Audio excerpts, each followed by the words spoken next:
In the same year as I wrote the other article, I also ended up writing this about one of Carl Jung's quotes. And this is what I said.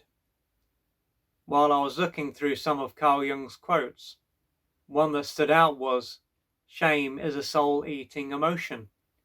When I saw this, it reminded me of something that I said about toxic shame a number of years ago. In at least 2 articles, I said that in the same way that acid destroys things, toxic shame will destroy someone's sense of self. I don't know whether he was talking about someone's sense of self when he said soul, but in both cases, they are going to be greatly weakened. Assuming that he was talking about someone's sense of self, let's take a closer look into why it would cause so much damage. When someone can experience shame, and this is not a feeling that they more or less always experience, it will allow them to function in society. It will prevent them from behaving in a shameless manner, which will enable them to take responsibility for their behavior and to respect other people's boundaries, amongst other things.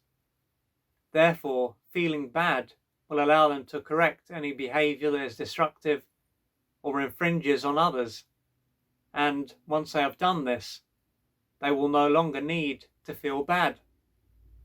This type of shame could be described as healthy shame, whereas toxic shame could be described as unhealthy shame. The reason for this is that unlike normal shame, toxic shame won't arise at certain times and then subside. This type of shame will more or less always be there, causing someone to feel totally worthless. They will feel bad about themselves, and they will believe that there is nothing that they can do to change how they feel.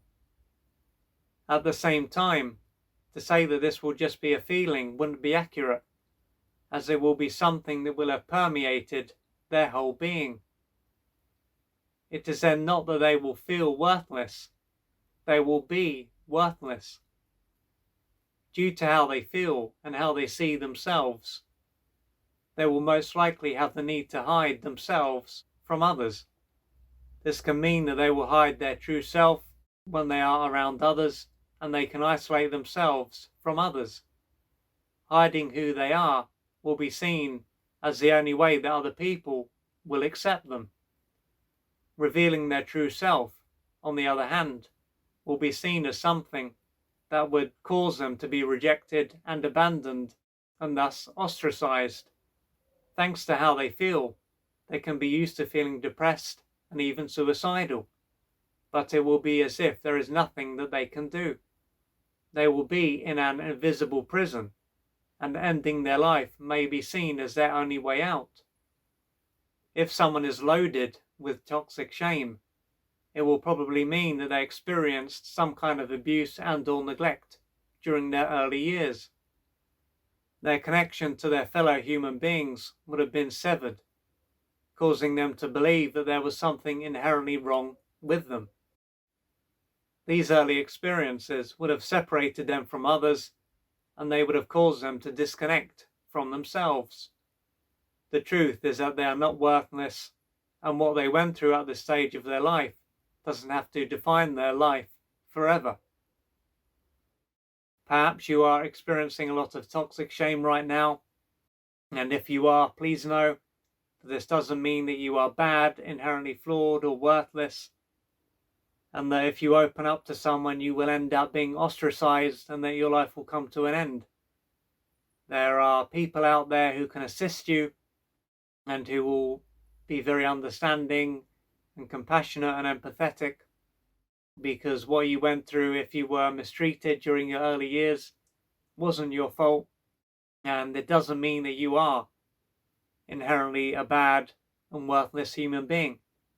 So if you are in this position, then please don't suffer in silence. Do what you need to do to gradually change your life. If you'd like to find out more about the services that I offer, please go to www.oliverjrcooper.co.uk or email me at info@oliverjrcooper.co.uk. and I'm looking forward to assisting you on your journey.